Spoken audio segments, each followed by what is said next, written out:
கலவரம் செய்யும் நோக்கத்தோடு ஒரு கூட்டம் வந்திருக்கிறது. அந்த கூட்டத்தை மலைக்கு மேல அனுமதிக்க முடியாது. சிஐஎஸ்எஃப் வீரர்களை கைது செய்வோம்னு சொல்லக்கூடிய காவல்துறை அதிகாரி யாரு கொடுத்தா? சிஐஎஸ்எஃப் அனுப்புனது யாரு? முதல்ல கோர்ட்டு பாதுகாப்பில் இருந்த சிஐஎஸ்எஃப் வீரர்களை பெட்டிஷனர் பாதுகாப்புக்கு அனுப்பி வைக்கிறாரு ஜிஆர் சாமிநாதன்.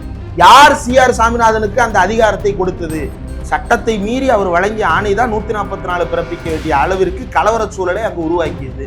ஒருவேளை மேல போயிருந்த கும்பல் அந்த மசூதியை தாக்கி இருந்தால் காவல்துறை தடுக்க தவறியது ஏன் அப்படின்னா ஆச்சரிய குறிகள் கொந்தளிப்பாங்க. சங்கி போய் கலவரம் பண்ணதை பத்தி கேட்க மாட்டான். இப்ப வரைக்கும் ஆச்சரிய குறி ஆளை காண பாத்தீங்களா? கோர்ட்லயே போய் சொல்றாங்க சங்கிங்க. காவல்துறை நேற்று ஆஜரானாங்களாம் கோர்ட்ல. அவரே தான் நேற்று சாயங்காலம் போய் மலைக்கு வாசல் இருந்துட்டு போலீஸ் ஏன் இன்னைக்கு கோர்ட்டுக்கு வரல, போலீஸ் ஏன் இன்னைக்கு கோர்ட்டுக்கு வரலன்னு கேட்டார். ஏன் இப்படி போய் சொல்ற? அந்த அடாவடி சங்கிகளை அரெஸ்ட் பண்ணிருக்கு, பொலிட்டிக்கல் அரெஸ்டா அதை ஹேண்டில் பண்ணிருக்கு. 13 பேர் கைது செய்திருக்கிறாங்க. அவங்கள ரிமாண்ட்ல எடுக்கணும். சர்மிளா டாக்கீஸ் நேயர்களுக்கு வணக்கம். இந்த நேர்காணலில் நாம் சிந்திக்கிருப்பவர் ஊடகவியலாளர் திரு இந்திரகுமார் தேரடி அவர்கள். வணக்கம். We are not allowing, we will face the consequences அப்படின்னு காவல்துறை அதிகாரி சொன்ன ஸ்டேட்மெண்ட் தான் இன்றைக்கு வைரலாக இருக்கு. இன்றைக்கு நீதிமன்றத்திலும் அப்பீல் போயிருக்காங்க அரசாங்கத்தின் சார்பாக. இப்போ அங்கே என்ன கான்சிக்வன்சஸை அரசாங்கம் ஃபேஸ் பண்ணுறதா நீங்கள் நினைக்கிறீங்க? முதல்ல திருப்பரங்குன்றம் மலை உச்சியில் அந்த தர்காவுக்கு பக்கத்தில் இருக்கக்கூடிய ஒரு கல் தூணில் விளக்கேற்றுவது அப்படின்றது குறித்து ராம் ரவிக்குமார் மாதிரியான ஒரு சிலர் பெட்டிஷன் போடுறாங்க. சாமிநாதன் அதை அவசரமாக விசாரிக்கிறார். விசாரித்து விட்டு 6 மணிக்குள்ளே அதை விளக்கேற்றணும்னு சொல்கிறாரு. 6 மணி ஆவதற்கு 1 மணி நேரம் முன்னாடியே ஏத்துறீங்களா இல்லையா, நான் பார்த்துடுறேன், 6 மணி வரைக்கும் நான் உட்காந்துருப்பேன், 6:05க்கு நான் கண்டெம்ட் எடுப்பேன்னு மிரட்டும் துணியில மதுரை உயர்நீதிமன்ற மதுரை கிளையில உட்கார்ந்து கொண்டு அவர் பேசி 6:05க்கு ஏத்துனீங்களா இல்லையா, ஏத்தல, சிஐஎஸ்எஃப் கமாண்டன்ட் வாங்க அப்படின்னு சொல்றாரு. உடனே சிஐஎஸ்எஃப் கமாண்டன்ட் வந்துடுறாரு. பொதுவா நீங்க சிஐஎஸ்எஃப் கமாண்டன்ட் அப்படின்றவரு அந்த இடத்துல அவருடைய ரோல் என்ன அப்படின்னா, அவர் தான் ஓவரால் செக்யூரிட்டி இன்சார்ஜ். அந்த காம்ப்ளெக்ஸ் ஃபுல்லா சென்ட்ரல் இண்டஸ்ட்ரியல் செக்யூரிட்டி ஃபோர்ஸ், நீதிமன்ற வளாகங்கள், உள்நாட்டில் இருக்கக்கூடிய நினைவு சின்னங்கள், ஏர்போர்ட்ல நீங்க பாக்குற எல்லாருமே ராணுவ அதிகாரிகள் கிடையாது, தொழிலக பாதுகாப்பு படை சிஐஎஸ்எஃப் வீரர்கள் தான். அந்த வீரர்கள் தான் கோர்ட்லையும் பாதுகாப்புல இருக்கிறாங்க. இவர் திடீர்னு சாமிநாதன் சார் வாங்க சிஐஎஸ்எஃப் கமாண்டன்ட்ன்றாரு. அவரும் சர்ன்னு வர்றாரு. எப்படி இவ்வளவு சீக்கிரமா வர்றாரு? அவ்வளவு சீக்கிரமானா அவர் வாசல்ல இருந்து டக்குன்னு உள்ள வர்றாரு.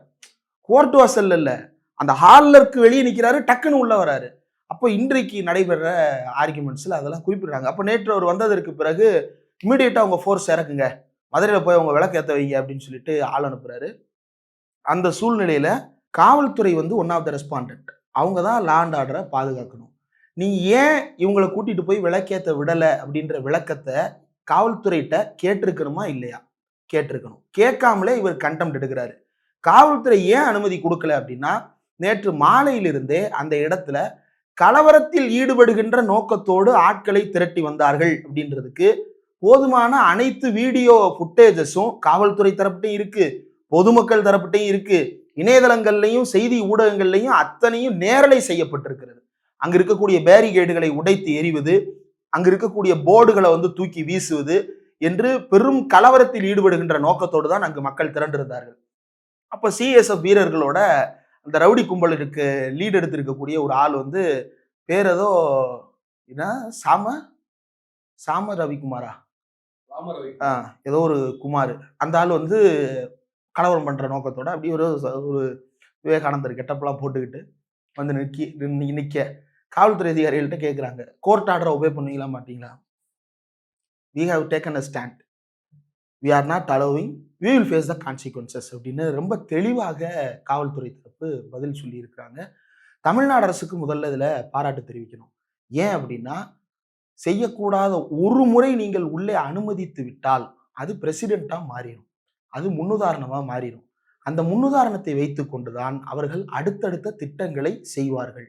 இப்போ கோர்ட்ல கூட சிலர் கேட்பாங்க, யாரு நீதிபதியே கேட்பாரு, இன்னைக்கு ஜெயச்சந்திரனே கேட்டிருக்கிறாரு, வருஷத்துக்கு ஒரு நாள் அங்க போய் விளக்கேத்துறதுல உங்களுக்கு என்ன சார், உங்க யாரையாவது தொந்தரவு பண்ணாங்களா? முஸ்லிம்ஸை கேட்கிறாரு, உங்களை யாரையாவது தொந்தரவு பண்ணாங்களா? அவங்க ஒரு நாள் விளக்கேற்ற போறாங்க, இதுக்கு என்ன உங்களுக்கு பிரச்சனை? ஒருத்தரை தடுக்கிறதன் மூலமா நல்லிணக்கத்தை பேணி பாதுகாக்க முடியுமா அப்படின்னு ஜெயச்சந்திரன் கேட்கிறாரு. அப்போ இஸ்லாமியர்கள் தரப்பின் சார்பாக ஆஜரான வழக்கறிஞர் சொல்றாரு, நாங்கள் மேலே ஆடு கோழி பலியிட தடை செய்யப்பட்டிருக்கிறோமே, எங்களை தடுப்பதன் மூலமாக மத நல்லிணக்கம் உங்களுக்கு கிடைக்கிறதா? விளக்கேற்றுவதை தடுத்தால் மத நல்லிணக்கம் பாதிக்கப்படும்னு சொல்ற நீதிபதி அவர்களே, நாங்கள் கறி சாப்பிடுவதை தடுக்கும் போது உங்களுக்கு நல்லிணக்கம் கிடைப்பது போல தோன்றுகிறதே, அது மட்டும் எப்படி? இது நியாயமான கேள்வியா இல்லையா? இததான் மக்களும் கேட்கிறாங்க. ஒன்னு ரெண்டு தரப்பு எக்ஸிஸ்ட் ஆகும். ரெண்டு தரப்பும் இவ்வளவு ஆண்டு காலமாக எந்தவித சஞ்சலமும் இல்லாமல் கோ எக்ஸிஸ்ட் ஆயிருக்குதா இல்லையா? கிட்டத்தட்ட 100 ஆண்டு காலமாக அந்த கோயிலுக்கு மேல் இருக்கக்கூடிய உச்சி பிள்ளையார் கோயில்ல தான் விளக்கேற்றுறது வழக்கம். அங்கதான் நாயக்கர் காலத்தினுடைய கல்வெட்டும் இடம்பெற்று இருக்கிறது. அங்க வந்து கார்த்திகை தீபம் ஏத்துறாங்கன்னு தொல்லியல் துறை ஆய்வு, தமிழ்நாடு அரசு வெளியிட்ட தொல்லியல் ஆய்வு புத்தகங்கள்லேயே குறிப்பிடப்பட்டிருக்கிறது. மோட்ச தீபம் ஏத்துறாங்கன்னு சொல்லிட்டு அங்க கார்த்திகை தீபம் ஏற்ற முடியாது, நாங்க மலை உச்சியில தான் போய் ஏத்துவோம்னு சம்பந்தம் இல்லாத ஒரு இடத்துல போய். அப்போ கோர்ட்ல இன்னைக்கு அதையும் கேட்கிறாங்க. என்னன்னா, யாரு? நீதிபதி ஜெயச்சந்திரன். மலைக்கு மேல ஒரு தூண் இருக்கு, மலைக்கு மேல ஒரு தூணை நம்ம முன்னோர்கள் சும்மாவா வைப்பாங்க, அதுக்கு ஏதாவது காரணம் இருக்குமே அப்படின்னு சொன்ன போது முஸ்லீம் தரப்பு ஆஜரான வழக்கறிஞர் தான் ரொம்ப தெளிவா சுட்டி காட்டினாரு. அவர் என்ன அப்படின்னா, அந்த தூண் இருக்கு, அந்த ஒரு இடத்துல மட்டும் இல்ல, மலைக்கு மேல 6 இடத்துல அப்படி ஒரு தூண் இருக்கு. அது தூண் தானே தவிர அது சர்வேயர் கல். சர்வே கல்ல வச்சுக்கிட்டு அதுல விளக்கேத்த போறேன்னு சொல்றாங்க. இது எப்படி சரியா இருக்கும்? இதுக்கு முன்னாடி அங்க ஏத்துனதுக்கான எந்த விதமான சுவடும் கிடையாது. அப்படிங்கும் போது எதற்கு சம்பந்தம் இல்லாத ஒரு பிராக்டிஸை இம்பார்ட் பண்றீங்க அப்படின்னு சொல்லிட்டு வாதங்கள் இன்றைக்கு போயிருக்கிறது. முதல்ல நேற்று ஆர்குமெண்ட்ஸுக்கு வருவோம். நேற்று அதற்கு பிறகு காவல்துறை தடுத்து நிறுத்தியது ஏன் முக்கியத்துவம் வாய்ந்தது அப்படின்னு சொல்றேன்னா, பாபர் மசூதியில இப்படித்தான் என்ன பண்ணாங்க அப்படின்னா, முதல்ல உள்ள போறதுக்கு ஒரு குரூப் முயற்சி செய்தது. முயற்சி செய்யும் போதே உனக்கு அங்கு வேலை இல்லை என்று நிரந்தரமாக தடுத்து நிறுத்தி இருந்தால் அதற்கு பிறகு எந்த விஷயமும் ப்ரொசீட் ஆயிருக்காது. ஆனா அவங்க நம்பிக்கையை ஏன் கெடுப்பானே அப்படின்னு சொல்லிட்டு அன்றைய அரசு அதை திறந்து விட்டது. நேரு இருந்தாருன்னு நினைக்கிறேன், அவர் அனுமதிக்கிறாரு, உள்ள போய் சாமி கும்பிட போறாங்க. இப்படி சாமி கும்பிட ஆரம்பிக்கிறது இருக்குல்ல, அதுதான் பிரச்சனை. அடுத்து என்ன பண்றான், அவன் கொண்டு போய் உள்ள சிலையை தூக்கி போடுறான். அந்த சிலையை தூக்கி போட்டதுக்கு அப்புறம் எல்லாரும் என்ன செய்யறாங்க, ராமர் எங்க கனவுல வந்தாரு, வந்து கும்பிட சொன்னாருன்னு சொல்லிட்டு இந்த இடத்துலதான் நான் பிறந்தேன்னு சொல்றாரு, இந்த மொத்த இடமும் அவருடைய அரண்மனை இருந்த இடம்னு சொல்றாரு அப்படின்னு சொல்லிட்டு உள்ள போந்து மொத்த இடத்தையும் தன்னுடைய. அப்ப நீங்க ஒன்ஸ் உள்ள பெர்மிட் பண்ணிட்டீங்க அப்படின்னா அதுக்கப்புறம் தடுக்கவே முடியாது. இதுக்கு சமகாலத்தில் இன்னொரு உதாரணம் சொல்றேனே, ஏன் அயோத்தி ராமர் கோயில், அயோத்தி பாபர் மசூதி ராமர் கோயில் விவகாரத்தையே பேசணும். டெல்லியில ஜந்தேவாலன் அப்படின்னு ஒரு கோயில் இருக்கு. அந்த ஜந்தேவாலன் கோயிலுக்கு சொந்தமாக அதை சுற்றி நிலம் இருக்கு. அந்த ஜந்தேவாலன் கோயிலை வந்து யாரு நிறுவுறாங்க அப்படின்னா, பத்ரி பகத் அப்படின்னு சொல்லிட்டு ஒருத்தர் நிறுவுறாரு. அந்த பத்ரின்ற நபருக்கு வந்து எப்படி அந்த கோயில் இருக்கிறது தெரிய வருது, கட்டுறாரு அப்படின்னா, அவருக்கு வழக்கமா ஒரு தூங்கிட்டு இருப்பாரு. தூங்கிட்டு இருக்கிற ஒரு கனவுல சிவபெருமான் வந்து, மகனே, நான் அந்த வனப்பகுதியில் இந்த மரத்தின் அடியில் உறங்கி கொண்டிருக்கிறேன், என்னை தட்டி எழுப்பி எனக்கு பூஜை செய்து ஒரு பெரிய கோயிலை கட்டுவாயாக அப்படின்னு சொல்லி டுப்ஜுஷ்னு மறைஞ்சிருவார் இல்லையா? அந்த மாதிரி அவருக்கு கனவுல வந்து சொன்ன உடனே அவரு டெல்லியில அந்த வனப்பகுதியாக இருந்த அந்த ஜந்தேவாலன் கோயில் இருக்கக்கூடிய இன்றைய பகுதியில வனப்பகுதி அது, அந்த வனப்பகுதியில் இருக்கக்கூடிய எல்லாத்தையும் கிளியர் பண்ணிட்டு அங்க ஒரு கோயிலை கட்ட ஆரம்பிக்கிறாரு. இப்ப அவருடைய வாரிசுதாரர்கள் தான் அதுல ட்ரஸ்டியா இருந்துட்டு வர்றாங்க. ஒரு கட்டத்துல என்ன ஆகுது அப்படின்னா, அந்த கோயிலுக்கு இருக்கக்கூடிய நிலம், எது காட்டுக்கு சொந்தமான நிலம், அந்த நிலத்தை என்ன பண்றாங்கன்னா, ஆகஸ்ட் 1, 1947 சுதந்திரத்துக்கு கரெக்டா 2 வாரம் முன்னாடி கோல்வால்கருக்கு குத்தகைக்கு கொடுக்குறாங்க. 99 வருஷம் குத்தகைக்கு கொடுக்குறாங்க, 100 ரூபாய்க்கு கொடுக்குறாங்க. எதுக்கு அப்படின்னா, அவர் அந்த கோயிலை மெயின்டைன் பண்ணணும், இந்த வளாகத்தை மெயின்டைன் பண்ண முடியல எங்களால, இந்த இடத்த அவர் பராமரிப்பார் அப்படின்னு சொல்லிட்டு அவருக்கு ஒதுக்குறாங்க. அப்புறம் என்ன பண்றாங்க அப்படின்னா, அந்த கோயிலை வந்து சொசைட்டியா ரிஜிஸ்டர் பண்றாங்க. என்ன சொசைட்டியா? BBJTS, ஜந்தேவாலன் டெம்பிள் சொசைட்டி அப்படின்னு சொல்லிட்டு அதை ரிஜிஸ்டர் பண்றாங்க. அந்த சொசைட்டில இருந்து இந்த கோல்வால்கர்ன்ற நபருக்கு மாறுது. அதற்கு பிறகு அதுக்குள்ள RSS பூந்து இன்னைக்கு RSS கரோல்பாக்ல அந்த பகுதியில கட்டி இருக்கக்கூடிய RSS தலைமை அலுவலகமாக, டெல்லியினுடைய அலுவலகமாக கட்டப்பட்டிருக்கும் கேசவ் கஞ்ச் என்பது முழுக்க முழுக்க ஜந்தேவாலன் கோயிலுக்கு சொந்தமான இடம். அந்த இடத்துக்கு போனீங்கன்னா இன்னைக்கு ஜந்தேவாலன் கோயில் எங்க இருக்குன்னே கண்டுபிடிக்க முடியாது.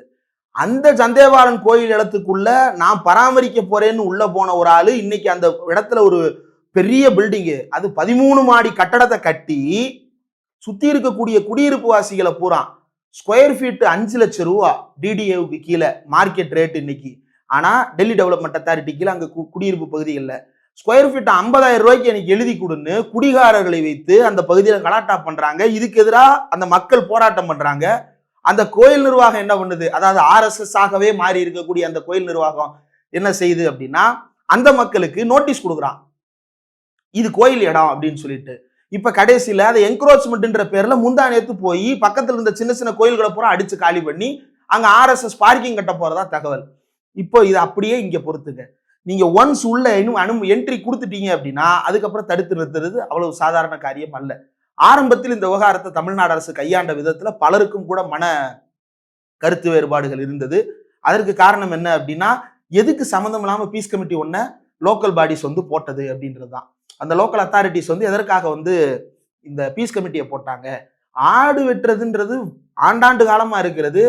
கடந்த 100 வருஷமா நமக்கு விவரம் தெரிஞ்ச காலத்துல இருந்து அங்க நடந்துகிட்டு இருக்கு. அதுக்கு முன்னாடி இருந்தும் நடந்துகிட்டு இருக்குது. எல்லாத்துக்கும் ஆதாரம் இருக்குது. அப்படி இருந்தும் அதை ஏன் தடை செய்யணும்? அதுக்கும் இந்த இந்து மத வழிபாட்டுக்கும் எந்த வகையில இப்ப நாம இப்படி சொல்லலாமா, நாங்க தினமும் வந்து அசைவம் சாப்பிடுறவங்க, முருகனுக்கு நீங்க வந்து தினமும் சைவம் படைக்கிறீங்க, என் மனசு புண்படுது, நான் இந்த மாதிரி அசைவம் சாப்பிடுற இருக்கிற ஊர்ல சைவ கடவுள் இருக்கிறது எனக்கு பிடிக்கல, முருகன் சிலையை தூக்கு அப்படின்னு கேஸ் போட்டா ஓகே சொல்லிடுமா இந்த கோர்ட்டு? திருப்பரங்குன்ற விவகாரத்துல அவங்க சொல்றது என்னன்னா, இது கடவுள் நம்பிக்கை என்பதையும் கடந்து நீதிமன்ற அவமதிப்பு நடந்திருக்கு. ஒரு மாநிலத்தினுடைய உச்சபட்ச அதிகாரம் வந்து உயர்நீதிமன்றத்துக்கு இருக்கு. அந்த உயர்நீதிமன்றம் கிடையாது. ஒரு மாநிலத்தினுடைய உச்சபட்ச அதிகாரம் அந்த மாநிலத்தினுடைய சட்டம் ஒழுங்கை பொறுப்பாக எடுத்து நடத்தக்கூடிய மாநில அரசாங்கத்திடம் தான் இருக்கிறது தவிர, மக்களிடம் இருக்கக்கூடிய அரசியல் இறையாண்மையை பாதுகாக்க வேண்டிய கடமை அரசாங்கத்திற்கு இருக்கிறதே தவிர நீதிமன்றத்துக்கு இல்லை. நீதிமன்றம் அரசியலமைப்பு சட்ட ரீதியாகவோ அல்லது சட்டத்திற்கு புறம்பாகவோ ஏதாவது ஒன்று நடந்தால் அதில் தலையிட்டதை சரி செய்து அந்த நேரத்தில் இந்த இறையாண்மை மிக்க அரசை சரியாக வழிநடத்த வேண்டிய பொறுப்பு அவர்களுக்கு இருக்கிறதே தவிர, இந்த இறையாண்மையை நாங்கள் பாதுகாக்கிறோம்ன்ற பேர்ல மோசடியை செய்வதற்கு அவர்களுக்கு எந்த அதிகாரத்தையும் உச்சநீதிமன்றமோ அல்லது அரசியலமைப்பு சட்டமோ கொடுக்கவில்லை.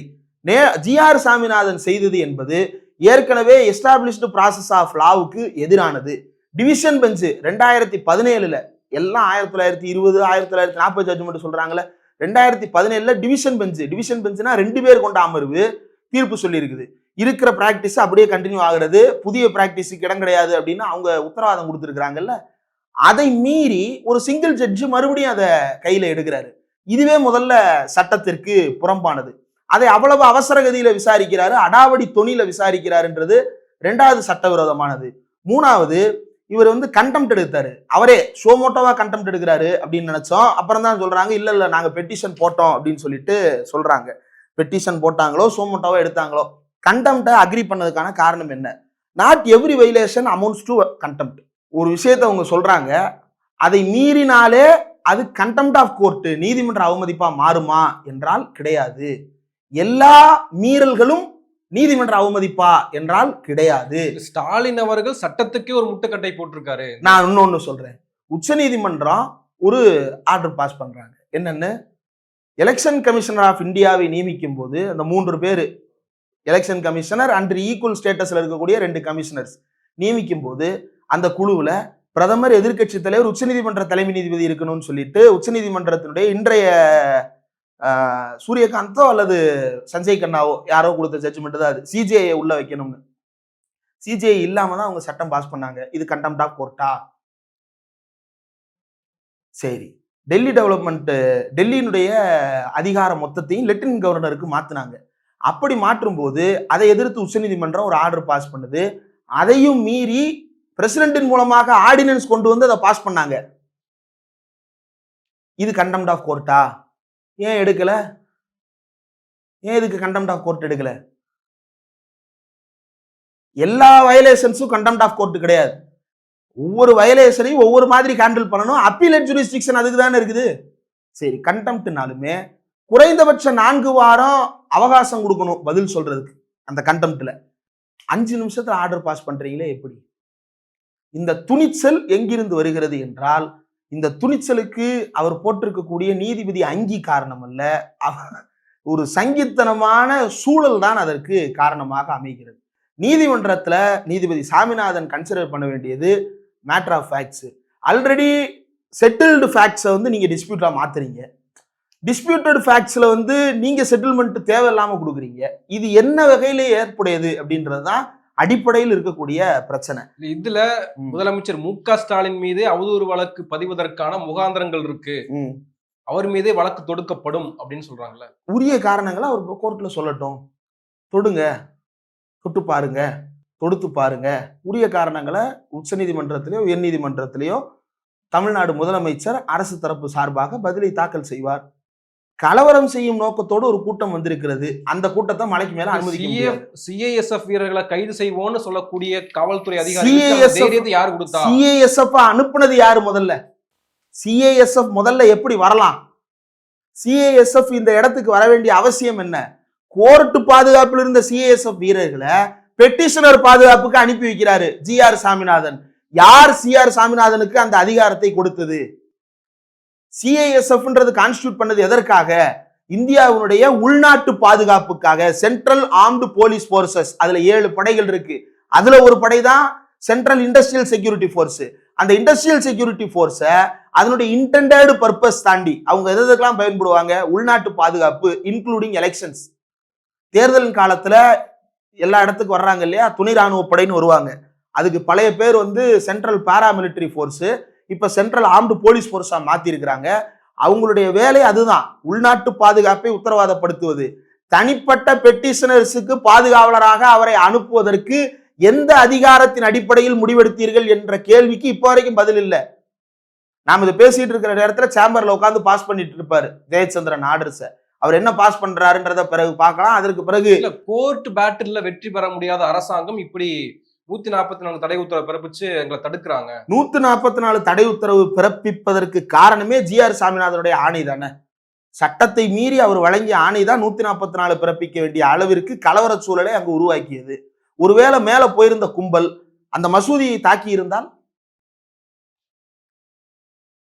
அதுக்கு யார் பொறுப்பு? பழி யார் பேர்ல விழுவும்? காவல்துறை பேர்ல விழுவும். காவல்துறை தடுக்க தவறியது ஏன் அப்படின்னா ஆச்சரிய குறிகள் கொந்தளிப்பாங்க. சங்கி போய் கலவரம் பண்ணதை பத்தி கேட்க மாட்டான். இப்ப வரைக்கும் ஆச்சரியக்குரிய ஆளை காண பாத்தீங்களா? அதிசயம் ஆச்சரியம், ஆனா அவனாவ ஆளையே காணோம். ஏன்னு தெரியல. இன்னொன்னு சொல்லுவாங்கல்ல, ஆச்சரியக்குறிகள் அவங்க சொல்லுவாங்க, அதாவது இதை தன்னுடைய அரசியல் ஆதாயத்திற்காக திமுக பயன்படுத்துகிறது. அதுல இருக்கு ரொம்ப அடிப்படையா பல்வேறு விஷயங்கள் விவாதிக்கப்பட வேண்டியிருக்கு. ஒண்ணு, தமிழ்நாடு அரசு தடுத்து நிறுத்தியதற்கான பாராட்டு தெரிவிச்சே ஆகணும். காரணம், இது பெரிய கலவரமாக மாற்றும் சதி திட்டம் இருந்ததை தமிழ்நாடு முறியடித்திருக்கிறது. இங்க சமூக வலைதளத்துல எந்த பக்கம் திரும்பினாலும் நேற்றிலிருந்து தமிழ்நாடு, இதுதான் தமிழ்நாடு என்கின்ற ஒரு உற்சாகத்தை தமிழர்கள் வெளிப்படுத்துவதை பார்க்க முடிகிறது. ஆனா இதுல யாருக்கெல்லாம் பிரச்சனை அப்படின்னா, அர்னாப் கோஸ்வாமி, ராகுல் சிவசங்கர், அப்புறம் அக்ஷிதா நந்தகோபால், இந்த பார்ப்பனர்களுக்கெல்லாம் ஏன் கொந்தளிப்பு வருகிறது? இந்த பார்ப்பனர்கள் எந்த காலத்தில் முருகனை வழிபட்டார்கள்? இவர்கள் சுப்பிரமணியரை தானே வழிபட்டார்கள். முருகனுக்கும் இவர்களுக்கும் என்ன தொடர்பு இருக்கிறது? 2வது, மதுரையில இந்துக்கள் விளக்கேற்ற அனுமதி மறுக்கப்பட்டது அப்படின்னு சொல்லிட்டு சொல்றாங்க. இந்துக்கள் விளக்கேற்ற எங்கு அனுமதி மறுக்கப்பட்டது? வழக்கமாக ஏற்றுகின்ற உச்சி பிள்ளையார் கோயில்ல நேற்று விளக்கு ஏத்திட்டாங்க. யாருடைய அனுமதி மறுக்கப்படலையே. வேற எந்த கோயில்லையும் இந்த சிக்கல் இல்லையே. ஏன் திருப்பரங்குன்றத்துல மட்டும் இந்த சிக்கல் ஏற்படுத்தப்படுது? காரணம் என்ன அப்படின்னா, மதுரை அரசியல் முக்கியத்துவம் வாய்ந்த நகரம். மதுரையை சங்கிமயப்படுத்தி விட்டால் தமிழ்நாடு முழுவதும் அந்த தொற்று நோயை பரப்பி விடலாம் என்கின்ற ஒரு சதிகார திட்டம் இருக்கிறது. அந்த திட்டத்தை உடைக்கின்ற வேளையில் தமிழ்நாடு அரசு நேற்றைக்கு வெற்றி பெற்று இருக்கிறது. ஒரு பெரும் கலவரம் நடத்தப்படுவதற்கான திட்டத்தை கண்ணுக்கு முன்னால் தடுத்து நிறுத்தி இருக்கிறது தமிழ்நாடு அரசு. தமிழ்நாடு முதலமைச்சர் முத்துவேல் கருணாநிதி ஸ்டாலின் அதை செய்து காட்டி இருக்கிறார். இது டெல்லியில, பீகார்ல லல்லு பிரசாத் யாதவ் ஒண்ணு செஞ்சாரு. ராம ரத யாத்திரைன்ற பேர்ல அத்வானி இந்தியா முழுக்க கலவர யாத்திரைகளை நடத்தி கொண்டிருந்தார். அந்த யாத்திரை பீகாருக்குள் நுழையும் போது அப்போ கூட்டணி யாரு? லல்லு பிரசாத் யாதவ், அத்வானி, விபி சிங் அனைவரும் ஒரு கூட்டணி ஆட்சியை ஒன்றிய அரசாங்கத்துல நடத்திட்டு இருக்கிறாங்க. ஆனா மாநிலத்திற்குள்ள கலவர நோக்கத்தோட எல்கே அத்வானியினுடைய கூட்டம், அந்த வானர கூட்டம் நுழைய பார்த்த போது ஹெலிகாப்டர் அனுப்பி தூக்குடா ஆளு அப்படின்னு சொல்லிட்டு முதல் ஆளாக அரெஸ்ட் பண்ணாரு. யாரு? லல்லு பிரசாத் யாதவ் அரெஸ்ட் பண்ணாரு. அதன் காரணமாகத்தான் விபி சிங்க்கு கொடுத்துக்கிட்டு இருந்த ஆதரவை வாபஸ் வாங்குறாங்க பிஜேபி. அப்ப ஜனசங்கமா அது ஏதோ ஒரு, எல்லாம் சங்கி தானே, இந்த சங்கிகள் வாபஸ் வாங்குகிறார்கள். இந்த வாபஸை தொடர்ந்துதான் விபி சிங் ஆட்சி கலைக்கப்பட்டது. அப்போ வெளிப்படையாக அன்றைக்கு லல்லு பிரசாத் யாதவ் என்ன சேலஞ்சை நிறுத்தினாரோ அதே சேலஞ்சை இன்றைக்கு தமிழ்நாட்டினுடைய முதலமைச்சர் நிறுத்தி இருக்கிறார். ஆனா அன்றைக்கு லல்லு பிரசாத்தே பேச வேண்டியது இருந்தது. இன்றைக்கு தமிழ்நாடு அரசாங்கத்தின் கீழ் பணியாற்றுகின்ற ஒரு காவலர் சொல்லுகிறார், we are not allowing we will face the consequences அப்படின்னு. இதுதான் தமிழ்நாட்டினுடைய மனசாட்சி குரல். இந்த குரல் தான் தமிழ்நாட்டில் ஒலிக்க வேண்டும் சங்கிகளை ஒழிப்பதற்கு. இதுல ரொம்ப பிரதானமா இன்றைக்கு நீதிபதி ஜெயச்சந்திரன் அமர்விற்கு முன்னால் ஆஜரான ஏஏஜி பல்வேறு விஷயங்களை சுட்டிக்காட்டி பேசி இருக்கிறார். சட்டம் ஒழுங்கை சீர்குலைக்கின்ற நோக்கத்தோடு, கலவரத்தை தூண்டுகின்ற நோக்கத்தோடு பேரிகேடுகளை உடைத்தெறிந்து போலீஸ்காரர்கள் மீது தாக்குதல் நடத்தி மனுதாரர்கள் கலவரத்தில் ஈடுபடும் வேலையை செய்து கொண்டிருந்தார்கள். அதனால் 144 போட்டோம் அப்படின்னு சொல்லிட்டு ஏஏஜி தரப்பிலிருந்து வாதம் முன்வைக்கப்பட்டிருக்கிறது. நீதிமன்றமும் அதை கேட்டிருக்கிறது. அதே போல இன்னொரு வழக்கறிஞர் தரப்பிலிருந்து இதுல ஸ்டேக் ஹோல்டர்ஸ்ட உரிய கன்சல்டேஷனே இல்லாம நடத்தப்பட்டிருக்கிறது அப்படின்றதையும் முன் வச்சிருக்கிறாங்க. இது எல்லாத்தையும் தாண்டி இதுல இருக்கக்கூடிய ஒரு முக்கியமான பிரச்சனையா நான் பார்க்கிறது நீதிபதி ஜெயச்சந்திரன் எழுப்பின கேள்வி. Communal harmony cannot prevail by preventing someone performing their ritual. இந்துக்கள் விளக்கேற்றுவதை தடுப்பதன் மூலமாக உங்களால் கம்யூனல் ஹார்மோனி மத நல்லிணக்கத்தை அட்டைன் பண்ண முடியாது அப்படின்றாரு. அப்ப முஸ்லிம்கள் கறி சாப்பிடுறதை தடுத்தா மட்டும் உங்களுடைய கம்யூனல் ஹார்மோனி அட்டைன் ஆயிருதா? அப்ப இது என்ன மாதிரியான வாதம்? அப்ப ஒருத்தருடைய உரிமையை தடுப்பது மத நல்லிணக்கத்தை பாதுகாக்காது. நானும் ஒத்துக்கிறேன். அதனாலதான் சொல்றேன், முஸ்லிம்கள் மலைக்கு மேல இறைச்சி சாப்பிடுவதை தடுக்க கூடாது. அது அவங்களுடைய ரிச்சுவல், அவங்களுடைய பிஹேவியர். அதோட சேர்ந்துதானே முருகப்பெருமான் அங்க குடிகொண்டு இருக்கார் கோயிலுக்குள்ள. முருகப்பெருமான் கோயிலாண்ட குடிகொண்டு இருக்கிறாரு. மேல போய் மனுஷன் சாப்பிட்டுட்டு போறான். இப்ப அடுத்து என்ன சொல்லுவான்? இதனுடைய எக்ஸ்டென்ஷன் என்னவா இருக்கும்? வீட்டில் இந்து கடவுள்களை வைத்து சாமி கும்பிடுபவர்கள் வீட்டில் கறி எடுக்க கூடாது. ஏன் சொல்ல மாட்டான்னு நினைக்கிறீங்க? வடக்குல அதுதான் நடக்குது. வீடு வீடாக புகுந்து வெட்டி கொண்டான்ல. எங்க கோயில் இருக்கிற தெருவுக்குள்ள நீ கறி எப்படி கிராஸ் பண்ணுவான்ல கேட்டான். நீங்க ஒண்ணும் இல்ல, அந்த முருகன் கோயில்ல இருந்து கொஞ்சம் தூரம் தள்ளி வந்தீங்க அப்படின்னா சுத்தி சிக்கன் பக்கோடா கடையெல்லாம் இருக்கும். அது ரொம்ப ஃபேமஸ் அந்த பக்கம். நாங்களாம் பசங்களோட போய் அங்க சாப்பிட்டுலாம் வர்றோம். யாருக்கும் எந்த பிரச்சனையும் இல்லை. எல்லாம் இந்து தான், எல்லாம் சாமி கும்பிட்றவன் தான். உங்களுக்கு எங்கிருந்து வருகிறது இந்த நோக்காடு? ஏன் இவ்வளவு வேகம்? இந்த அடிப்படை கேள்விகளை தான் நாம முன்வைக்கிறோம். இது எல்லாத்துக்கும் பின்னாடி இருக்கக்கூடிய பெரிய சதித்திட்டம் என்ன அப்படின்னா, இதை எப்படியாவது ஒரு பெரும் கலவரமாக மாற்றி தமிழ்நாட்டில் அந்த எச்ராஜான்ற நபர் சொன்னது போல தமிழ்நாட்டில் ஒரு பெரிய அயோத்தியை உருவாக்குவதுதான் அவர்களுடைய திட்டம். அதை முதல் நிலையில் முறியடித்திருக்கிறது தமிழ்நாடு அரசு. அடுத்தடுத்த நிலைகளில் இதை முறியடிக்க சமுதாய அளவில் இறங்கி வேலை செய்ய வேண்டும். அதற்கு அமைப்புகளும் கட்சிகளும் முன்வர வேண்டும். இதுல ரொம்ப அதிர்ச்சியான விஷயம் என்ன அப்படின்னா, அதிமுக இதுல என்ன அமைதியா இருக்கு.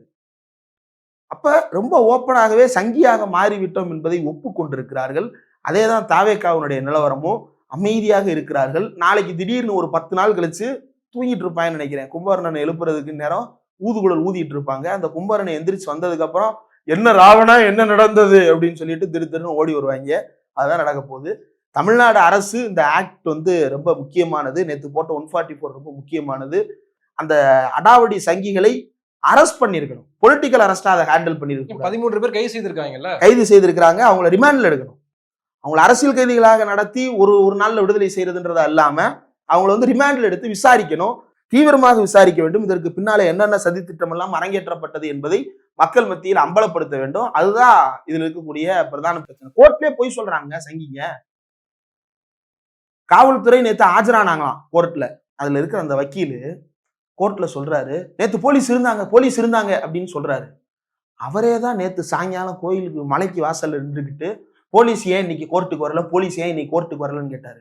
ஏன் இப்படி பொய் சொல்ற? ஏன் இவ்வளவு பச்சையா பொய் சொல்றீங்க? ஒருவேளை இதுல அரசாங்கத்துக்கு எதிராக we will face the consequences சொன்னாங்க இல்லையா, அரசாங்கத்துக்கு எதிராக தீர்ப்பு வந்தால் நீங்க உச்சியிலேயே போய் நீங்க சொல்லக்கூடிய சர்வேக்கள்லயே நீங்க தீபம் ஏற்றி கொள்ளலாம் அப்படின்னு சொல்லிட்டாங்கன்னா அதை எப்படி ஃபேஸ் பண்ண போறாங்க? அதுக்கடுத்து உச்ச நீதிமன்றம் இருக்குல்ல, இந்த 2 நீதிபதி கொடுக்கறதுதான் இறுதியான தீர்ப்பா? இதுக்கு மேல அப்பீலே கிடையாதா? ஏங்க, டிவிஷன் பெஞ்ச் கொடுத்ததை ஒரு சிங்கிள் ஜட்ஜ் ரிவைஸ் பண்றதுக்கு உரிமை இருக்கு அப்படின்னா, இந்த டிவிஷன் பெஞ்ச் கொடுத்ததை இதை விட லார்ஜர் பெஞ்சிட்ட அப்பீல் பண்றதுக்கு தமிழ்நாடு அரசுக்கு எல்லா உரிமையும் இருக்குல்ல. இதுல நீதிமன்றம் இதை சொன்னால் ஏற்றுக்கொள்ளணுமா? அப்படிலாம் கிடையாது. நீதிமன்றம் ஜெர்மனியில என்ன சொன்னது? ஹிட்லர் கொண்டு வந்த சட்டம்லாம் நாட்டுக்கு ரொம்ப நல்ல சட்டங்கள், அந்த சட்டங்களை ஏத்துங்கன்னு சொல்லிச்சு. அதனால ஜெர்மனியில கொடுத்த தீர்ப்பை மதித்து ஹிட்லர் நல்லவர்னு ஒத்துக்கிட்டோமா? சிஏஏ சட்டத்தை சரின்னு சொல்லுச்சு உச்ச நீதிமன்றம். அதனால சிஏஏவை ஏத்துக்கலாமா? டிமானிட்டைசேஷன் செஞ்சது சரிதான்னு சொல்லிச்சு, ஏத்துக்கிட்டோமா? 50% மேல ரிசர்வேஷன் இருக்கக்கூடாதுன்னு சொல்லிச்சு, ஏத்துக்கிட்டோமா? நீதிமன்றம் சொல்லிவிட்டது என்கின்ற காரணத்தால் அதை அப்படியே ஏற்றுக்கொள்ள வேண்டிய அவசியம் லீகல் சாவரனிட்டி இருக்கக்கூடிய ஒரு சட்டப்பேரவைக்கோ பார்லிமெண்ட்டுக்கோ கிடையாது. பார்லிமெண்ட் கிடையாதுல, அதை ஒத்துக்கிறாங்கல்ல. அவங்க சொல்றாங்கல்ல, we have the legal sovereignty not the கோர்ட்னு சொல்றாங்கல்ல. அப்ப கோர்ட்டுக்கு எப்ப அந்த அதிகாரம் வரும்? கான்ஸ்டிடியூஷனலா ஒரு கிரைசிஸ் வரும்போது. பார்லிமெண்ட்ல உட்கார்ந்து கான்ஸ்டிடியூஷனல் கிரைசிஸையே கோர்ட்டை மீறி ஒருத்தன் பண்ணும் போது அந்த கான்ஸ்டிடியூஷனல் மேண்டேட்டை இம்ப்ளிமெண்ட் பண்றதுக்கு தமிழ்நாடு அரசு ஒரு நிலைப்பாட்டை எடுப்பதில் என்ன தவறு இருக்கிறது? தமிழ்நாடு அரசு அரசியலமைப்பு சட்டம் வழங்கி இருக்கக்கூடிய மதசார்பின்மை என்கின்ற கோட்பாட்டின் அடிப்படையில் அனைவரும் நல்லிணக்கத்தோடு வாழ வேண்டும் என்கின்ற அடிப்படையில் ஒரு நல்ல முடிவை எடுக்க முயற்சி செய்து கொண்டிருக்கிறது. அந்த முயற்சிக்கு தமிழர்கள் அத்தனை பேரும் உறுதுணையாக இருந்து அவருடன் ஒற்றுமையை வெளிப்படுத்த வேண்டும், அவருடைய கரங்களை வலுப்படுத்த வேண்டும். அதுதான் தமிழர்கள் செய்ய வேண்டிய ஒரே வேலை இன்றைக்கு. இந்த கூட்டம் இருக்கு இல்லையா, இந்த 3% சிறுபான்மை, இந்த 3% சிறுபான்மைக்கு வேலை செய்கின்ற சில புல்லுருவிகள், ஓபிசியிலையும் மற்ற சமுதாயங்கள்லையும் இருக்கக்கூடிய சில இந்த இடைநிலை சாதி புல்லுருவிகள் இருக்கிறாங்கல்ல, இவர்கள் தான் அந்நியப்படுத்தப்பட வேண்டும். They should be isolated. அவர்களை அடையாளம் காட்ட வேண்டும் சமுதாயத்தில். இவங்கெல்லாம் அயோக்கியர்கள், இவங்கள் அடாவடிக்காரர்கள், இவர்கள் சங்கிகள், இவர்களுக்கு ஊருக்குள்ள அனுமதி கொடுக்காதீர்கள் என்பதை அவர்கள் மத்தியில் அம்பலப்படுத்தணும். அந்த வேலையை நாம் செய்ய வேண்டும். அதற்காக தான் நாம் இதை பேசிட்டு இருக்கிறோம். இந்த வேளையில் தமிழ்நாடு அரசு தன்னாலானதை செய்து கொண்டிருக்கிறது. அந்த நம்பிக்கை இப்போது கொடுத்திருக்கிறது. அந்த அளவில் மகிழ்ச்சி. மக்களாக நாமும் இவர்களை அம்பலப்படுத்த வேண்டிய வேலையை தொடர்ந்து இன்னும் தீவிரமாக மூர்க்கமாக செய்ய வேண்டும். சாமிநாதனை இம்பீச் பண்ணணும். நீதிபதி பதவியிலிருந்து அவரை நீக்குவதற்கு நாடாளுமன்றத்தில், இப்ப நாடாளுமன்ற கூட்டத்தொடர் நடக்குதுல, நடைபெறுகின்ற நாடாளுமன்ற கூட்டத்தொடரிலேயே சாமிநாதனை இம்பீச் பண்றதுக்கான மோஷனை திமுக உறுப்பினர்கள் ப்ரப்போஸ் பண்ணணும், அல்லது யாராவது எதிர்க்கட்சியை சேர்ந்தவர்கள் அதை ப்ரப்போஸ் பண்ணணும். எப்படியாவது பெரும்பான்மையை பெற்று இந்த சாமிநாதனை இந்த கோர்ட்டிலிருந்து வெளியேற்ற வேண்டியதுதான் ஜனநாயக சக்திகளுடைய, அரசியல் கட்சிகளுடைய பொறுப்பு. அதற்கு மக்கள் மத்தியில் ஏற்பளிக்க போராட்டங்களை முன்னெடுக்கணும், கருத்தரங்கங்களை ஒருங்கிணைக்கணும். தொடர்ந்து போராடிதான் இந்த வெற்றியை பெற முடியும். நன்றி, நிறைய விஷயங்களை பகிர்ந்திருக்கீங்க. நன்றி.